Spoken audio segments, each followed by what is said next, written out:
Caddie Woodlawn, Chapter 19, Two Unexpected Heroes. Spring slipped away and it was summer again. The children helped Father and Robert cut and store the wild hay. Then the three adventurers took their buckets and went out into the woods to harvest the summer berries for their mother. There were blueberries for pies and puddings, and pin cherries for quivering red jelly. There were Juneberries and wild strawberries, and later there were raspberries and blackberries and thorn apples. "I guess the Woodlawn family wouldn't have much to eat if it wasn't for us," boasted Warren. "Oh, yes," said Caddie with a twinkle in her eye. "Mother'd give us turkey." One day they crossed the river and went as far as Chimney Bluffs, a high rocky place overlooking the river. "It's better to go to Chimney Bluffs in the spring or the fall," said Tom. "There's rattlers here in the summer, and we better look sharp and keep our ears open or we'll get bit." The blueberries were thick on Chimney Bluffs, and in the excitement of picking them, it was hard to remember that one must be on the lookout for rattlesnakes. But although the children were brave, they were not foolhardy, and life in a wild country had taught them to be cautious. Tom went ahead with a forked stick, and the other two followed him, Indian file. They had almost filled their buckets when Tom found something that filled his heart with joy. "Golly, Christmas!" he shouted. "This is as good as the scalp belt." The others crowded around him and saw, bleaching in the short grass, the skeleton of a huge snake. "What a whopper!" yelled Warren. "I'll bet it's 4 feet long," said Tom breathlessly. "Here, you take my berries." With reckless haste, he heaped his berries into their buckets and began gathering the vertebrae of the hapless snake into his pail. "Oh, say, I'll string them together and we'll have another show. Oh, golly, what a beauty! I wonder what Caddie'll think." "Look at the size of his rattle," marveled Warren as the last pieces went into Tom's bucket. He shook it to hear the little, dry, buzzing rattle. Then he dropped it in the bucket. But the little, dry, buzzing rattle continued. "Tom, look," said Caddie in a strange, urgent voice. The boy's eyes followed her pointing finger. Only a few feet away was coiled a brown and yellow snake. Its wicked little eyes glinted at them, and its tail rattled a warning. With berries flying out of buckets, they fled down the hill. Over rocks and bushes, helter-skelter, shouting, they ran. If there were other snakes on Chimney Bluffs that day, they too must have fled away in terror. Tom, Caddie, and Warren did not stop running until they reached the river. There they paused a moment to draw breath, and then they plunged in, clothes and all, with only their buckets balanced on their heads. "Well," said Tom when they were safely at home, "that's the last time we go to Chimney Bluffs in the summer. But oh, crickety, didn't I get a bully skeleton!" "You shouldn't have wandered so far away from home, children," said Mrs. Woodlawn. "Perhaps it's for lack of work to do here on the farm. I'll see what I can do to remedy that." The three adventurers exchanged unhappy glances. Berrying was much more to their taste than churning. But churning it was. During the summer, when cream was plentiful, Mrs. Woodlawn churned great quantities of butter, packed it and sealed it in brown stone jars, and set the jars away in rows in the cool box which Father had dug and built around the spring at the north of the house. There, with the cold spring water trickling around it, the butter kept fresh until cold weather came, and so they were sure of having butter all the year around. There had been one dreadful summer, which Caddie always remembered as she helped to fill the brown stone jars. Caddie knew that Mother remembered it too, although she never spoke of it. The butter had been all put up for the summer, and the family had gone to town in the wagon to meet the little steamer. That year, one of their neighbors had been letting his hogs run loose in the woods. When they returned, they found that these hogs had broken through the fence, knocked the platform off the top of the spring box, upset and broken the butter jars, and rolled them in the mud, spoiling what butter they had not eaten. The Woodlawns had stood silent and aghast, looking at the ruin of their winter's butter. Often their bread was without butter that year, but that was not why the children remembered the calamity so vividly. They remembered it because on that day, Mother had cried, the only time that they had ever seen her cry. After that, Father had built stronger fences, and the neighbor had been persuaded to shut his hogs in a pen. Now, when summer woods and fields were at their pleasantest, Miss Parker came back from Durand and opened and swept the schoolhouse. Oh, how tedious it was to go to school in summer! Even churning on a cool back porch with a deep glass of buttermilk to drink afterward was heavenly compared to school. Through the open windows of the schoolhouse came the sound of birds and droning bees and the heavy odors of clover and milkweed in blossom. The eyes of the children kept wandering from their books to the window squares of green and gold, where grasshoppers sang and heat shimmered in little wavy lines. Silas Bunn used to slip to the window when teacher wasn't looking and hang out so far that only his heels and the seat of his trousers were visible to those inside the room. He had done it so often, with no remarks from teacher, that he no longer took the trouble to be stealthy about it. One day when he was hanging out, absorbed in watching a spider snare a fly, Miss Parker came up behind him. She stood and looked at him a moment while the children held their breaths, wondering what she would do. Presently, she took a firm hold on the seat of Silas's pants and lifted him on out the window. Miss Parker was not very big, but then neither was Silas.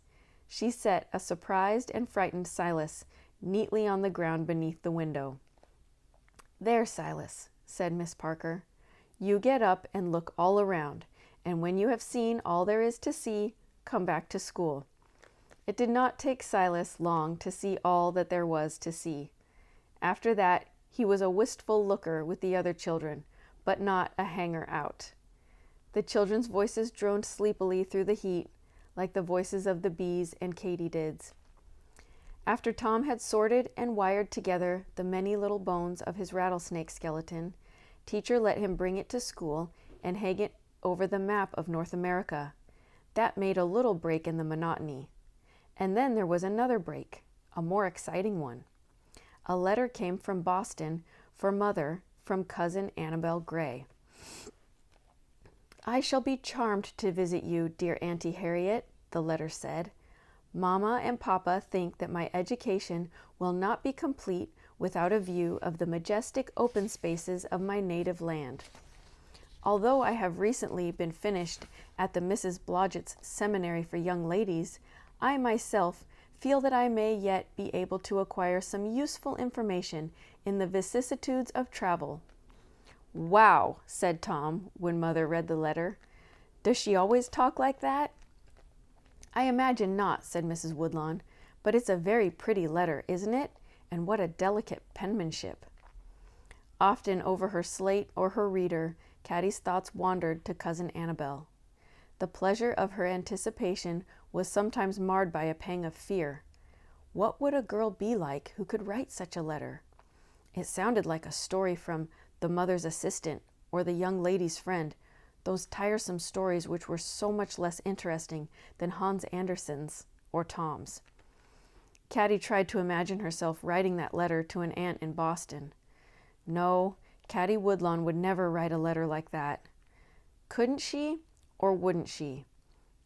She honestly did not know, but it made her a little ashamed and apprehensive to think about it. The summer grew hotter and drier.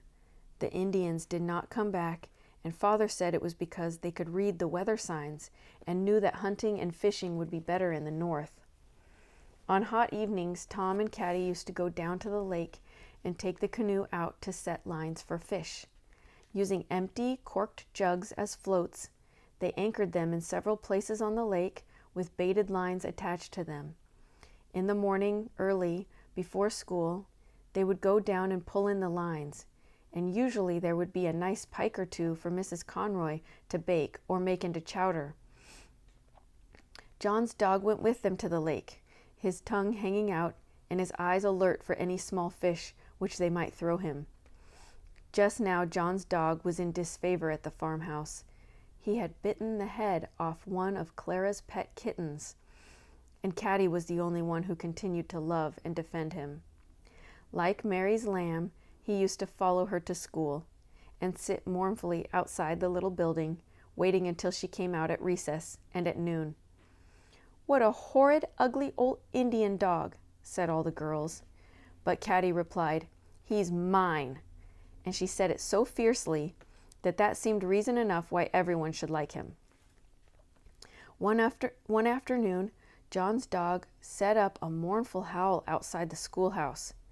It was a stifling hot afternoon, and everything was as dry as a tinder box. The sun had been overcast since early afternoon, and the hope of rain was in everybody's mind, but there was no hint of rain's freshness in the hot west wind, only a queer, hot smell. In the middle of the afternoon, John's dog came and scratched at the schoolhouse door and gave 3 or 4 short, troubled barks. When no one paid him any attention, he came around to the window. By standing on his hind legs and putting his front paws on the side of the schoolhouse, he could just manage to look in the window. He looked around, trying to see Caddie among the other children. Then he put up his mouth and uttered a long, unhappy howl, followed by several short barks. The children began to titter, and Miss Parker rapped sharply on her desk. "Caroline Woodlawn," she said, "will you please look to your dog?" Caddie rose obediently and went to the window to send her dog away. But what she had intended saying to the dog never came out. Instead, she turned back to the schoolroom, her hands flung in the air, her eyes wide. "Teacher, it's a fire! It's a prairie fire! It's coming here!" "Fire?" cried the children. They sprang out of their seats, throwing the quiet schoolroom into a hubbub. Miss Parker rapped again on her desk. Her face was suddenly pale, but she cried out in a strong voice, "Get back into your seats, every one of you. Don't you dare to move until I tell you that you may." No danger was greater than Teacher's voice when she spoke like that.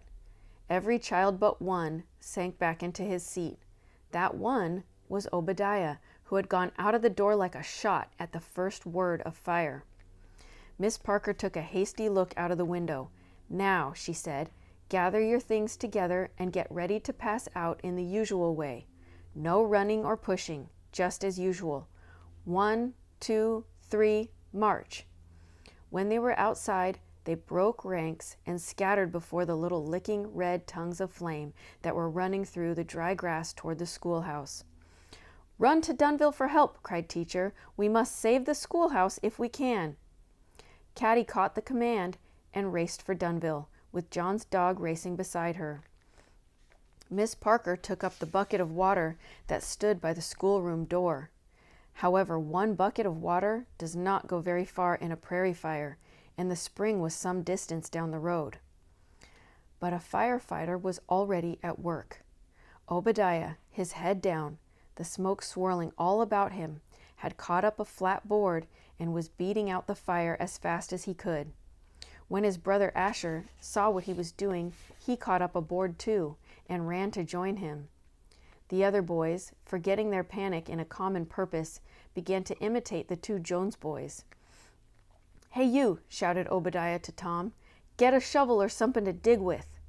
In the schoolhouse, Tom found the shovel they used to make a path through the snow in winter. He knew what Obediah wanted, and he began to dig and scrape the dry grass away in a trench between the oncoming fire and the schoolhouse. The ground was baked almost as hard as rock, and the shovel was not sharp. It was slow work, and the sweat stood out all over Tom's round face after a few moments of digging. "Here," said Obediah, and he grasped the shovel and thrust his board into Tom's hands. The board was already charred and smoking, but Tom seized it and fell to beating back the fire, while Obediah threw his strength into clearing a trench around the schoolhouse before the fire reached it. Obediah's great, hulking frame, which fitted so badly into the school benches and desks, seemed splendid at last. No grown man could have done braver or harder work than Obediah did that day to save his schoolhouse. And here is a picture, and that's Obediah with the shovel and Tom with the board.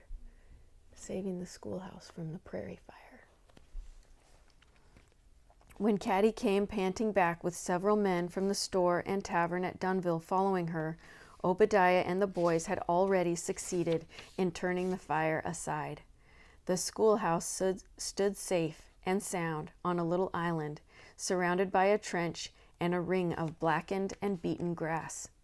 With the help of the men from Dunville, the rest of the fire was extinguished before it reached the town. Then the children came back to school, but there were no more lessons that day. "Children," said Miss Parker, "you have all been very brave, but one among you has been a hero today, and I want you to salute him. Obediah Jones, please come up here in front." Grinning a little sheepishly, Obediah came forward.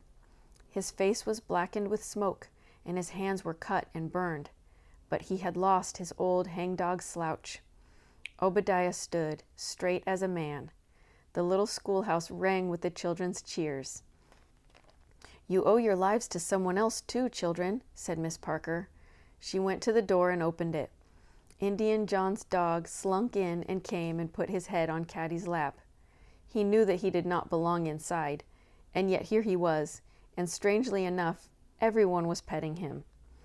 "I hope that you are all properly thankful," said Miss Parker, "and now you may go home. We've had enough for one day."